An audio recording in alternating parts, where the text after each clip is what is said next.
Oh, hello, everybody. Welcome. If you will, come get your seats and get organized. Just a couple of housekeeping things. Chester is also preaching for the next service, so we need to get him in by about the time of the gospel, but that gives him a few minutes to do some book signing. We have two books. One is his most recent publication of his longer poems. The last time Chester was here, he shared with us St. Paul's Chapel and other selected shorter poems. That's available, and also some copies of the book that he talked about last night, and references in today's sermon, Auden, the Psalms, and me. We have more copies available, and Chester will take your names here and be able to send a bookmark to inscribe a book and get back to you. So come and sign up for books right afterwards, but we'll have to scoot Chester in to do the sermon right afterwards. Last night, Chester was the poet as he talked about his role as the poet for the translation of the Psalms for the Book of Common Prayer of 1979. He took the place of the incredible English poet W.H. Auden on that committee and developed a relationship through correspondence with Auden. Today, Chester changes roles as an essayist and historian, helping Arkansas, his native state, to understand and to remember and to honor a tragic story in our history from 1919, the race massacre in Elaine. So, Chester, thank you once again for coming back to St. Paul's. Welcome back to Arkansas. We're so glad to have you here. Thank you very much.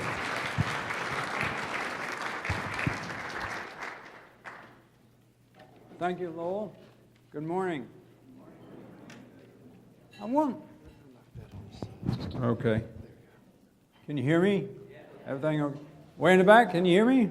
Good. I want to wish Lowell and Kathy the best of all possible retirements. I also personally wish to thank Lowell and Kathy for their kindness, friendship, and goodwill. In 2008, I was asked by the Episcopal Church to write in poetry and prose the litany of offense and apology for the National Day of Repentance, October the 4th, 2008, when the National Episcopal Church apologized, with the presiding bishop officiating, for its role in transatlantic slavery and related evils. During the preparation of the litany, I reread and renewed my familiarity with numerous African American writers such as W.B. Du Bois, James Weldon Johnson, Langston Hughes, Gwendolyn Brooks, James Baldwin, and others. But it was Ida B. Wells Barnett, the historian and anti-lynching advocate, who brought me to startledom with her 60-page treatise on the Arkansas race riot, a recital of a major race massacre that occurred mostly in and around cotton fields just north of Elaine, Arkansas, and Phillips County along the Mississippi River Delta. The massacre began on the night of September the 30th, 1919, and lasted for several days. A massacre involving white posses, white vigilante groups, and federal troops attacking African American sharecroppers and their families. On the evening of September the 30th, about 100 African Americans met in Hoop Spur Church, north of Elaine, adjacent to cotton fields, to sign up additional members for the Progressive Farmers and Household Union, for the explicit purpose of negotiating more effectively with local white planters to obtain higher cotton prices. Black sharecroppers in Phillips County had already retained a lawyer from Little Rock to bring action against the white planters for previous wrongs. And they had decided to proceed with a union that had been established by a returning World War I veteran Robert Hill, an African American from Winchester in Drew County, with the organizing papers having been drawn up by lawyers in Monticello. About 11 o'clock that night, the white Phillips County deputy sheriff, a white security officer with the Missouri Pacific Railroad, and a black trustee of the sheriff's office stepped out of a Model T Ford at the Hoop Spur Church where the Union members had gathered. Within a minute or so, shots were fired into the church, and Union guards had also fired, resulting in the death of the Missouri Pacific Railroad official. The deputy sheriff was hit in the knee but made it to nearby railroad tracks and back into Helena, the county seat. The trustee escaped without injury. Early the following morning, white posses authorized by the county sheriff were sent to the cotton fields near the church and the shacks where the sharecroppers lived north of Elaine. The killing of the blacks began then, based on an untrue excuse or rationalization that local whites needed to crush a rising black insurrection. On that first day, 15 to 25 African Americans were killed, but 2 whites also died, causing the Arkansas governor to call for federal troops, again based on the presumption of a black insurrection. The next morning, October the 2nd, World War I tested federal troops from Camp Pike at Little Rock arrived en masse with machine guns. Any threat of organized black violence was quickly terminated. According to military records and an FBI investigation conducted within days of the massacre, at least 50 to 80 blacks were killed at the hands of the military. In addition to the military and local white posses, vigilante groups of white men from nearby Arkansas communities and from Memphis and Mississippi came to Phillips County and also contributed to the massacre of African Americans there. Some deaths coming in areas within Phillips County well away from Elaine, with many victims working in the fields without any knowledge of the precipitating incidents. A reasonable estimate is that over 100 African Americans died in the massacre. The Encyclopedia of Arkansas History and Culture puts the number at possibly hundreds. The Equal Justice Initiative, headed by Brian Stevenson, author of Just Mercy, and whom Desmond Tutu calls America's young Nelson Mandela, issued a report in 2015 concluding that the Elaine Massacre was the deadliest attack in the South against African Americans for the period 1877 through 1950. 5 whites were also killed, although it is likely that 2 of the 5 died by friendly fire. Nonetheless, speedy and unfair trials of many remaining black sharecroppers ensued immediately thereafter. Various methods of torture were applied to the arrested sharecroppers and black witnesses in order that they adopt the white version of the story. That is, the massacre was caused by a black insurrection, with certain white planters having been targeted for murder by African Americans. No evidence existed to support that claim. Some juries deliberated for no more than 2 minutes before determining a guilty verdict.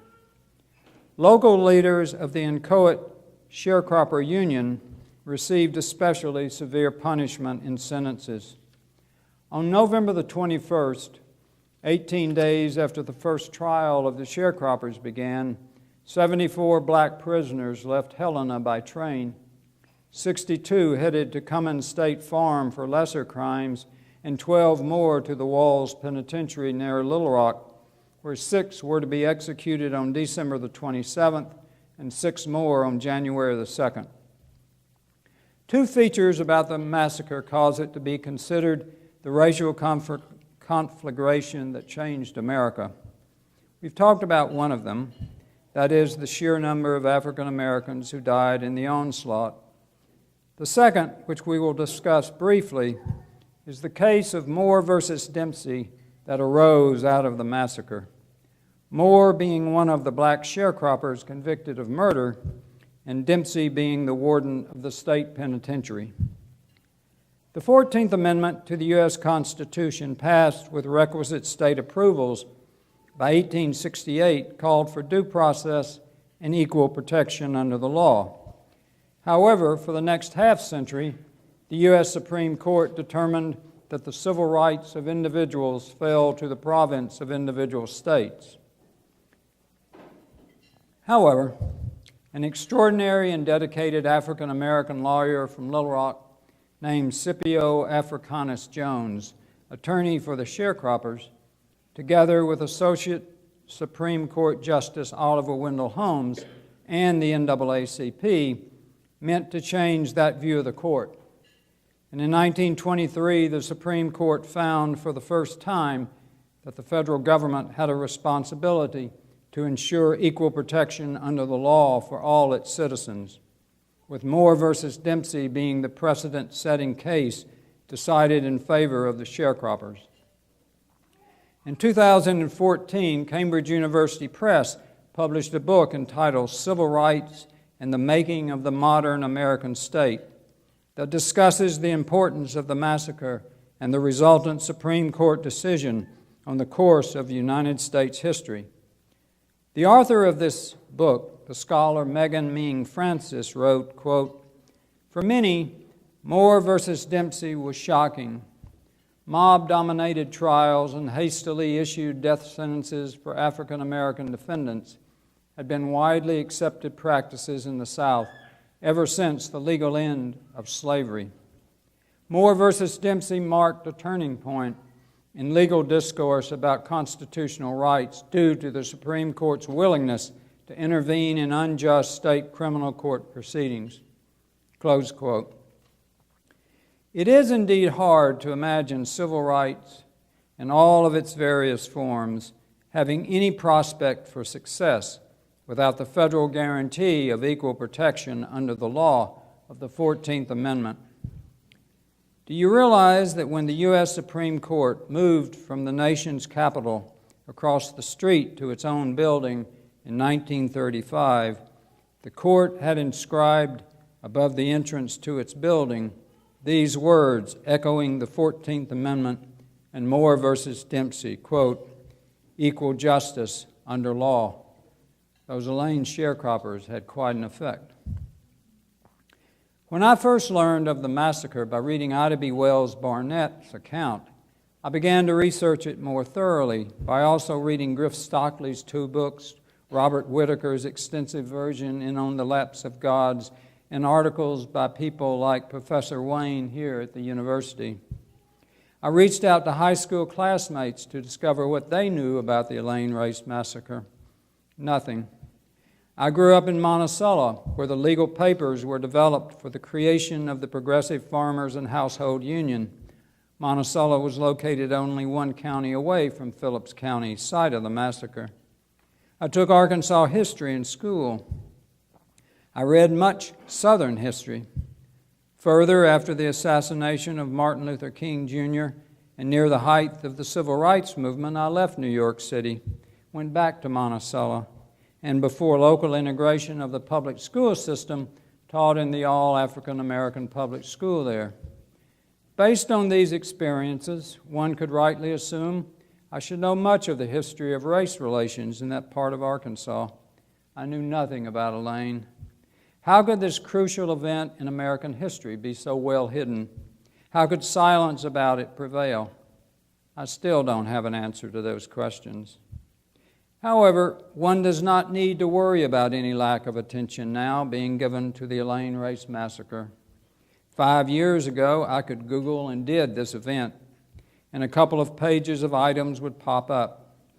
Today, there are pages upon pages.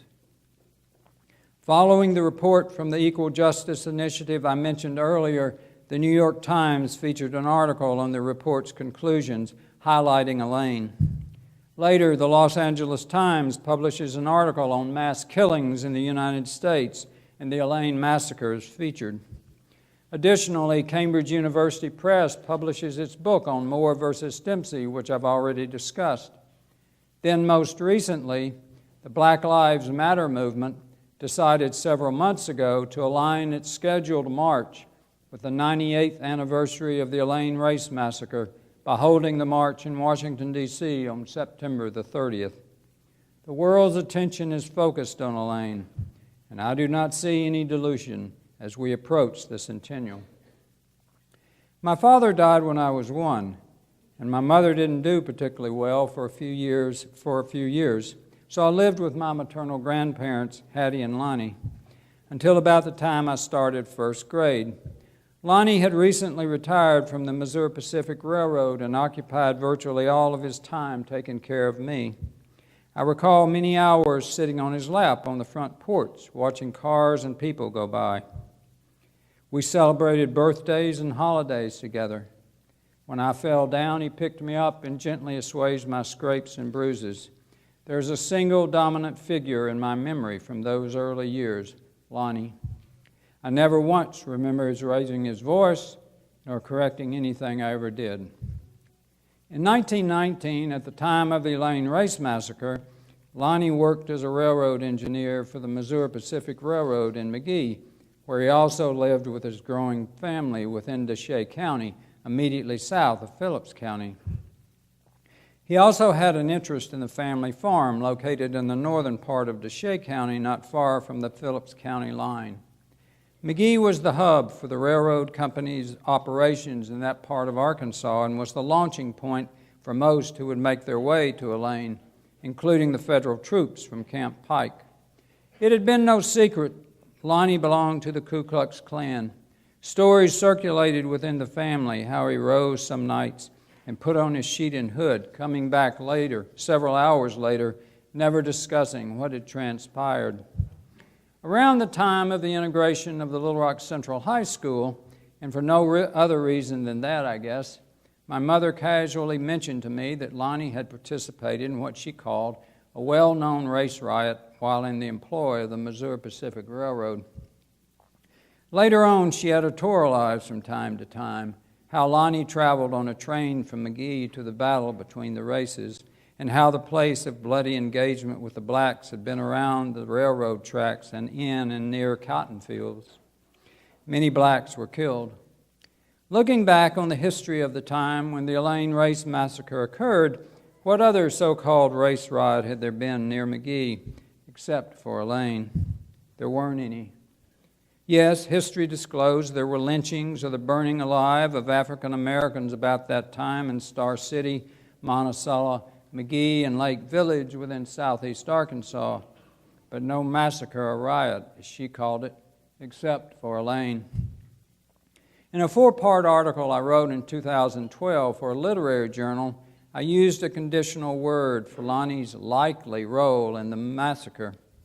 After publication of my article, I happened to have dinner with Robert Whitaker, author of the Elaine book on the Lapse of Gods, and we talked extensively about the evidence surrounding Lonnie's likely or probable participation. After going through it all in detail, I walked away from dinner knowing I could continue to avail myself of the word likely all I wanted, but considering the preponderance of evidence, it was my own peculiar denial to use those conditional words, which lay on top of and shadowed the real truth that Lonnie had indeed participated in the Elaine Race Massacre. In my readings that dealt with the period in which the massacre happened, I recall references to that region of Arkansas by a former head of the NAACP as the Heart of Darkness. The American scholar Nan Woodruff dubbed the region part of the American Congo, meaning its characteristics and history resemble those of the African Congo, where brutal labor conditions, violence, and terror against blacks routinely prevailed, with my own grandfather's propensity, no doubt, for the violence that spread perniciously over the lands of eastern and southeastern Arkansas. Yet Lonnie was more than kind to me and protected me at my most vulnerable age and stage. I have discovered over the intervening years that I could not resolve the two Lonnies. It would be false, serpentine, and artificial to try. Still, I know unreservedly that my own path to Elaine was in part to uncover a slice of him which still baffles and repulses my personal conscience. In August 2012, an official and friend from the University of Arkansas, actually he's here this morning, I didn't expect him to be here, joined me in Phillips County. As we walked and rode by and through the killing fields and adjacent areas in the fierce and thick summer sun and August Arkansas humidity, we held an eerie notion we could be surveying a concealed factor in our country's genome. At the time, two related conclusions came to mind. First, little change to most of the landscape or along the narrow dirt roads had taken place since 1919, though some of the wooded areas and coppices where African Americans hid themselves from both the white posses and federal troops and where the sharecroppers' shacks stood had completely disappeared, replaced by expanded farmland.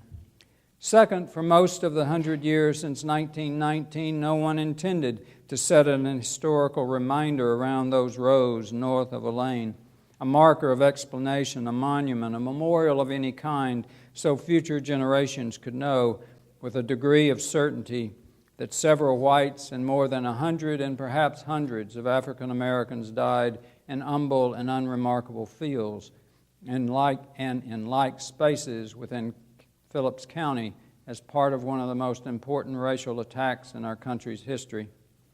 At present, there is no lasting memorial to this massacre, although numerous people from Phillips County and elsewhere with ties to the event, black and white, are moving along with definitive plans to have an appropriately sized permanent memorial to the Elaine Race Massacre placed in downtown Helena by the Centennial. In the Judeo-Christian tradition, there exists an overarching tenet that the individual will must express itself morally, that is, in one form or another, good, bad, or indifferent.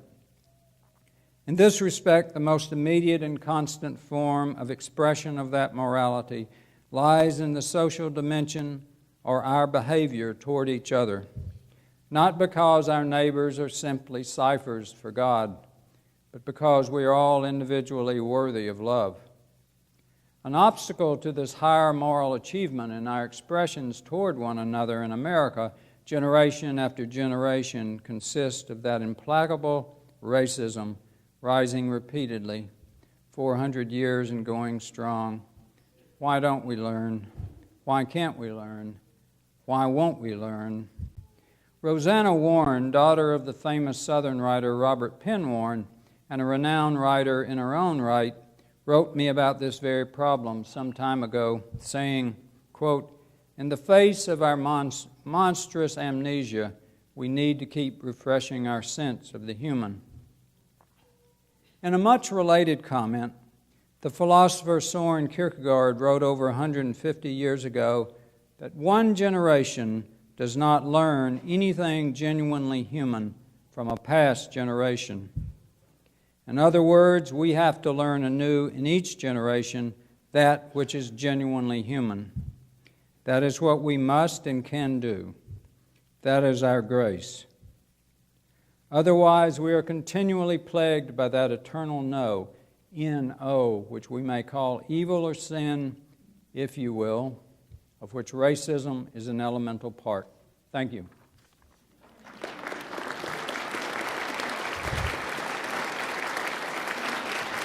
Time for questions? Oh, yeah.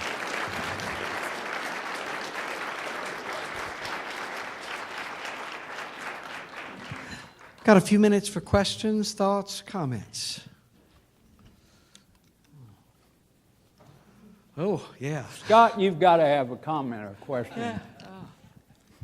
Well, I have to say that I first learned about Elaine from Chester in an interview at the Pryor Center. And from that moment on, he and I have been cohorts in researching and re-experiencing, trying to grasp the levity of this event. And it's ongoing. And I have to say, we just learned that the memorial placement on downtown Helena Mall has been approved. We're still working on the design. We go from modern to traditional.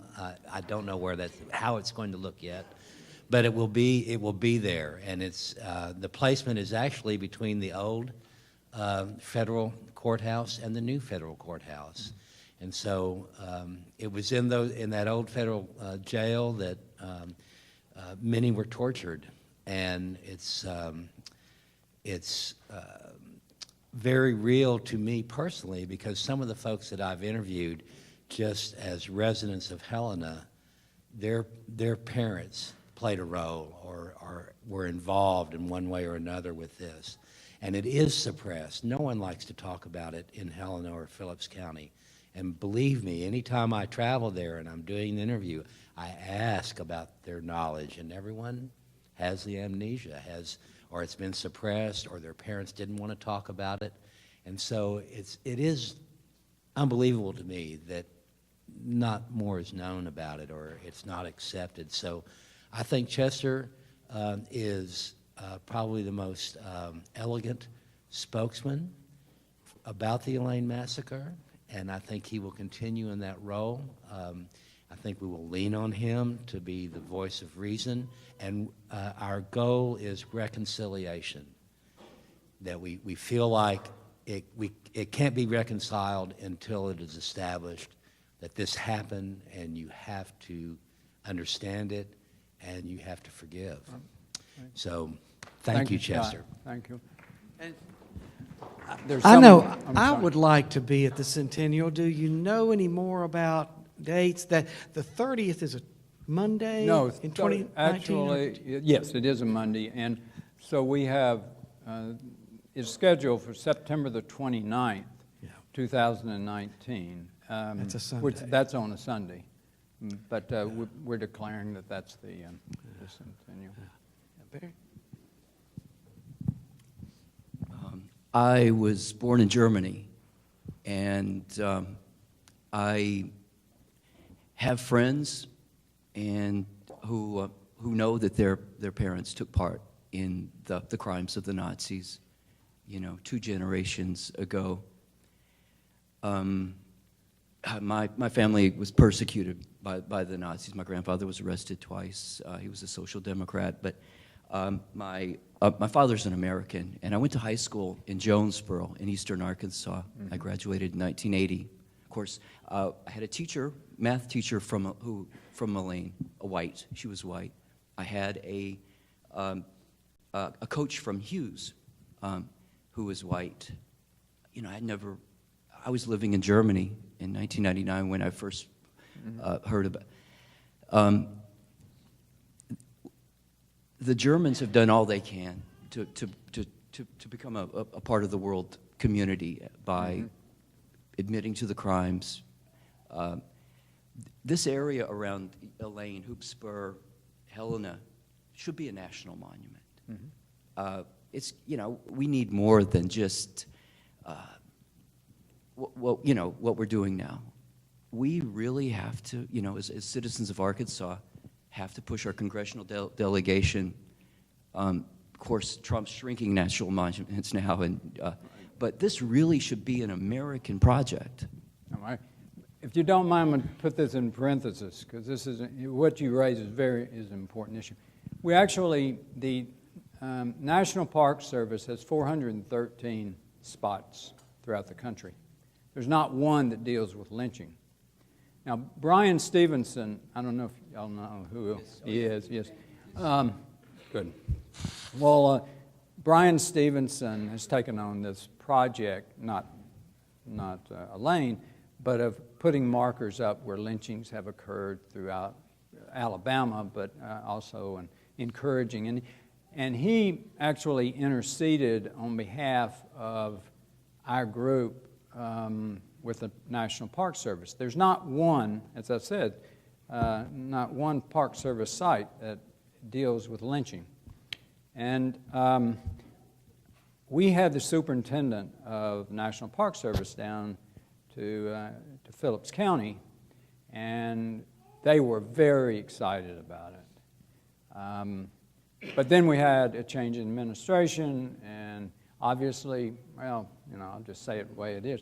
There's not a great deal of love between the Park Service and the administration, and for a variety of reasons. And the only way we could now, because the administration's taken a position, is the only way we could have a National Park Service and for this to be an American site is to work its way through Congress. And that's pretty formidable now. So what we would plan to do is have this as a local memorial site with the hope that at some point in the future that the National Park Service will take it over. Because there was a lot of support for the National Park Service to this be a site for the National Park Service, but it disappeared. That? Chester, I grew up in Helena, and one thing about Elaine is that people will tell me, "Oh, I've been through Elaine." I go, "Oh, really? What'd you do?" And they go, "Oh, well, we just drove through." I said, "Well, I don't think you went to Elaine." Right. Elaine is where the Arkansas and the Mississippi hit, and there's no bridge at the end of the county. So you come around, you turn around and come back up Highway 44, or if you want to go the other route, come Highway 20. So it's hard to get to, and a lot of people don't go there. My wife taught there, but anyway, it's lovely ground. I mean, it's just fertile ground. At the very tail end of Phillips County is Laconia Circle, which is where the French built a little 5-foot levee, and they came up the river with their slaves and their seeds and planted, and then they went back down to New Orleans afterwards. But it's a storied culture down there. So, but anyway, thank you. It is. It's storied in many ways. I know, Richard Wright actually lived in Elaine, and his uncle had a successful liquor store, and some whites wanted to take over his business. He didn't want to give it up. The uncle didn't, and so he was lynched. And then Richard Wright, the writer of Native Son and Black Boy and all that, he moved into Helena for a while, and then moved to Jackson, Mississippi. Moved back to Helena for a few years, and then obviously went to Europe and became a very well-known writer. But he's written about some of his experiences in Elaine, especially in Black Boy. Patricia, this woman's done a lot in Elaine, for Elaine too. She lives here in Fayetteville, but she spends a lot of time in Elaine and setting. Patricia, go ahead. I am so humbled to think that God some way led me to Elaine 20 years ago in April.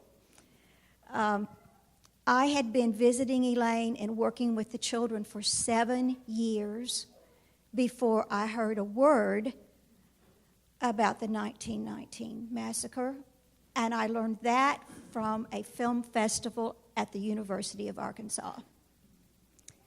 I'm not going to talk a long time because I have a lot to say. If any of you should ever want to visit Elaine, we have a community center, and we have bought a building downtown with a few beds in it.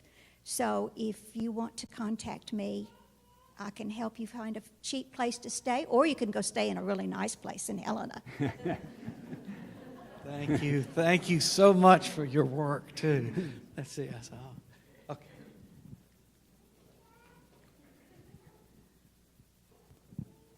I just returned from hearing from our racial reconciliation officers of the Episcopal Church, and they spoke to us about the importance of telling the truth. And so I wonder if you might share with us how you have been changed by confronting the truth of your past, and any wisdom that you might give to us about how we might do the same in our own lives. I don't know if I have much wisdom to impart. Because it's two things. First of all, when I found out that confirmed the fact that my grandfather, whom I really loved, the way I described it here, he was the single figure in my life when I was very young. And I started out with the idea that, we live in this world where we think our minds, our beings can basically reconcile anything, that somehow I could figure out that the person who had participated in this massacre in these cotton fields north of Elaine, and the person who would dust off, I would fall down, he'd dust, and I would be I'd sit in his lap, and we were constantly together when I was very young. And somehow those two came together. They didn't come together.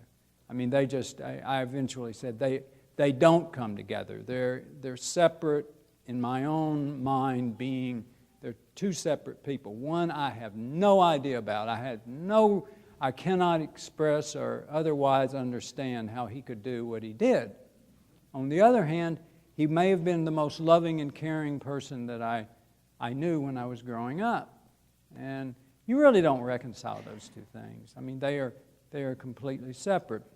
The other thing that happened to me, which is not reconciliation, is I got very angry at the beginning when I heard about this event, because I grew up, as I said, in Monticello. There's one sliver of Deshay County that separates Drew County from Phillips County.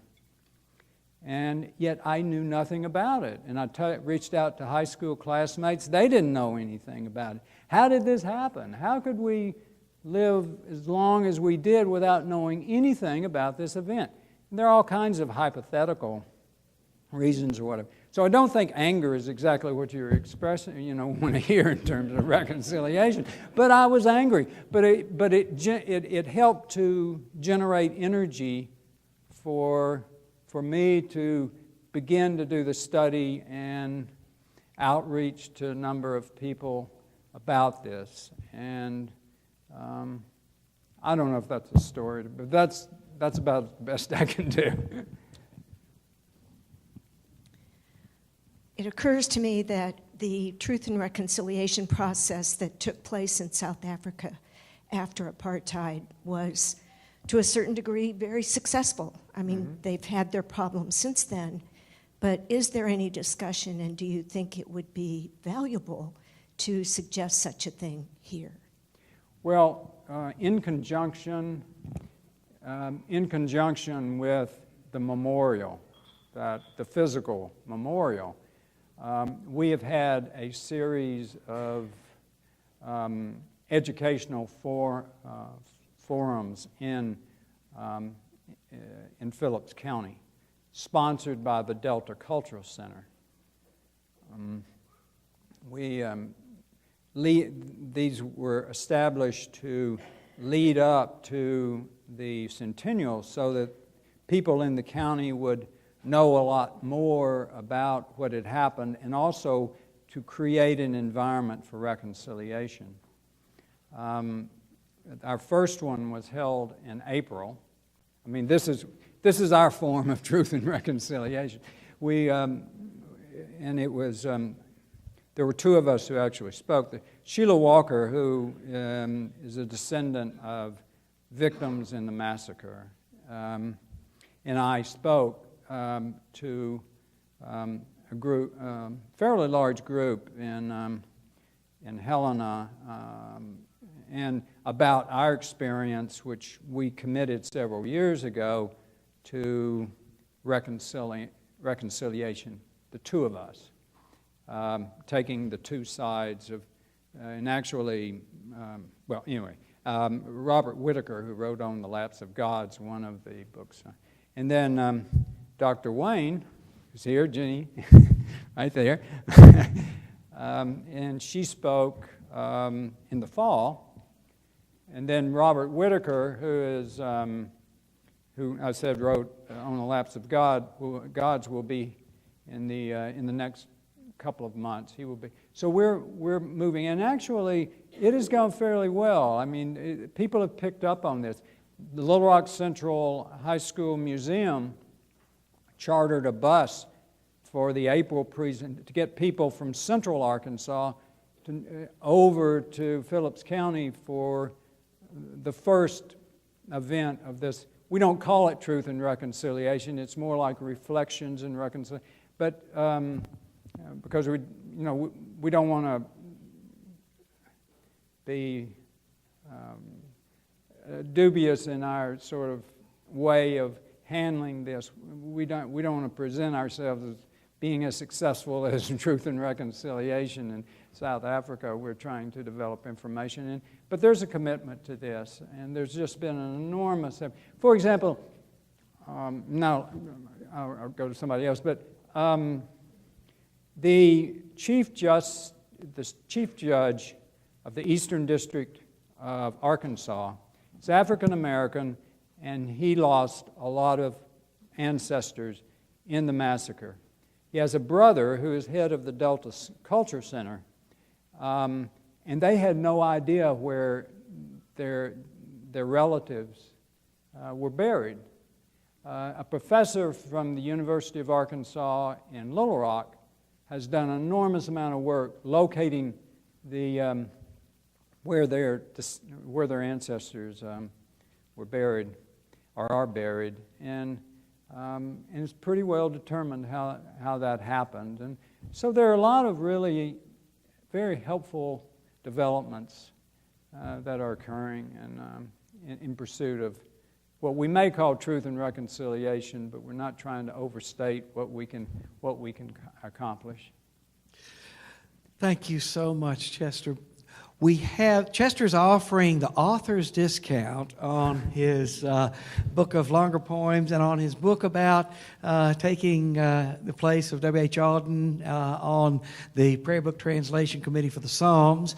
So we have copies here, and when we run out, you can put your name and address in the book and pay your money, and Chester will inscribe one and send it to you. Right. Well, I'll inscribe these two if you're. And he inscribed. There are only those. 2 left, or 2 of each.